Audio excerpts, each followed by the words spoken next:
готовим варенье из дикого инжира, который поспевает в мае.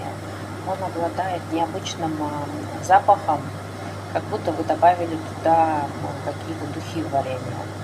А, На вкус он немножко другой, он сохраняет свою плотность. Там нету как такового инжира, вот он не сладкий, но очень эксклюзивный и полезный. Сегодня я варю с розами, немножко шалфея добавляю, и у меня будет утренний чай.